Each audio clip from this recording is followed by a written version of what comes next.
Justin, on this week's advisor tip video, we're looking at something near and dear to my heart, which is advisors that are looking at transitioning from wirehouses to independent practices. Yep, a big transition. I think as we're all aware, the ability to operate away from big institutions has changed a lot pretty much in every industry, and that has certainly been the case, as everyone knows, for financial advisors. Yeah, I mean, it's who doesn't want to run their own practice, but I talk about that fear of moving is always tremendous because this is your lifeblood professionally. But what's the allure of independence is, autonomy and serving your clients, freedom to build it how you want, your practice how you want, having some value in your practice. Advisors books of business and their businesses are oftentimes one of their largest assets that it's hard to optimize that when under a wirehouse ability to put your clients truly first, not just give that lip service and control over your professional destiny, not relying on anyone else. That's the appeal. The reality is it's work, and it takes a lot of work from being just a number at a large firm. You can feel on an island on the independent side, truly being independent. You can feel overwhelmed. Firms handle a lot of intricacies of running a business that oftentimes advisors are ill-equipped to handle, or they have no experience handling it.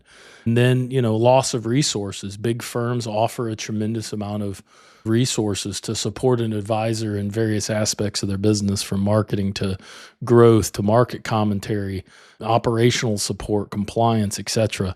So that can be, the one man show trap where we've talked about it before, trying to be the chief investment officer, the financial planner, the chief marketing officer, the chief compliance officer simultaneously. And that oftentimes will lead to a growth ceiling, if you will.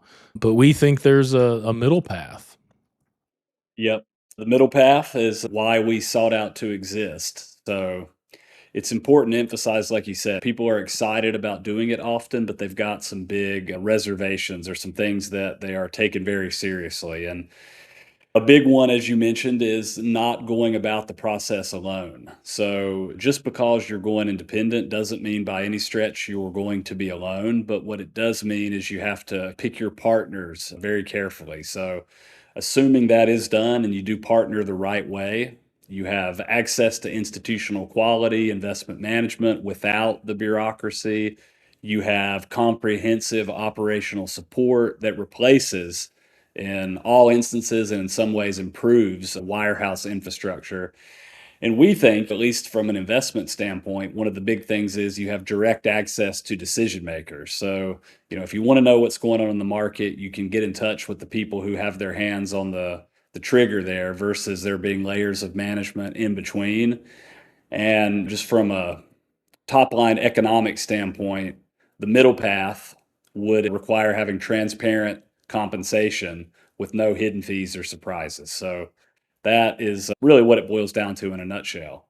Yeah, and so what do you look for in that partnership? You look for, people that have sat in your seat, that aren't speaking in hypotheticals, but are speaking from experience. You look for an integrated platform that's handling your practice management, operational functions, as well as integrating all the financial planning and investment management aspects, investment expertise, looking at a selective approach. That's what, we try to do. We're not just offering an open checkbook to whoever wants to take our money to join us. We don't operate that way. We're exceptionally selective on who joins us. And I would encourage many FAs, financial advisors out there that are looking to change, to ask long and hard, the guy with the biggest checkbook, is it the best place for you and your clients? And that speaks to the last thing is culture, genuine collaboration, people working together to benefit the clients, because I've done it, right? Independence is worth pursuing, but you don't have to sacrifice the institutional capabilities. The best transition strategy is going to combine the entrepreneurial aspect of independence with the professional partnership, and choose independence versus the corporate bureaucracy. It's back to having a work-life balance and really, really, really thriving with your individual practice.